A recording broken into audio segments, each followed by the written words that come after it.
Jadi gua bangun tidur nih teman-teman, nih kehadiran tamu spesial. Gue mau cerita dikit nih Gok. Lu mau dengerin nggak? Dengerin.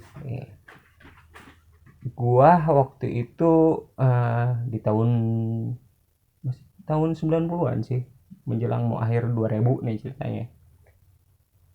Gua ceritain tentang inian ya, apa namanya? Naik gunung ya. Gua hampir di setiap antara pos 1 dan 2 Di mana tuh? ya di gunung lah. Gunung apa? Ini salah satunya aja ya di Gede lah, di Gede. Gunung Gede. Nah, di antara pos 1 dan pos 2 itu pasti aja gue kena gangguan. Nah, salah satunya gini. Jadi malam ya, pas gue mau tidur, si Bani pasti tidur duluan tuh dia. Gue nggak tahu kenapa. Tapi ntar dia malam bangun lagi ceritanya. Nah, menjelang jam setengah satuan, ya gue tahu dia bangun. Gue tidur dia bangun lah gitu. Gantian gitu. Cuman dia sebelum bangun begini. Tiba-tiba tuh ya gue jadi sadar nggak sadar gue ngeliat Bani tuh kayak yang gelisah gitu. Terus sekarang kan namanya gunung kan itu pasti dingin ya nggak.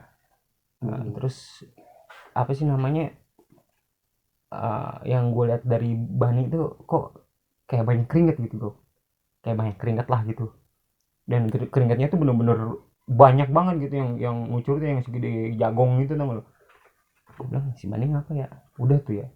Nah singkat cerita, pagi kan kalau anak gunung tuh biasanya kan pantang ya kalau misalkan ngomongin sesuatu yang ganjil tuh diceritain tuh di tempat gitu ya. Cuman kalau Bani nggak gitu pikirannya. Dia kalau misalkan emang ngalamin kejadian sesuatu dia pasti cerita lah sedikit gitu.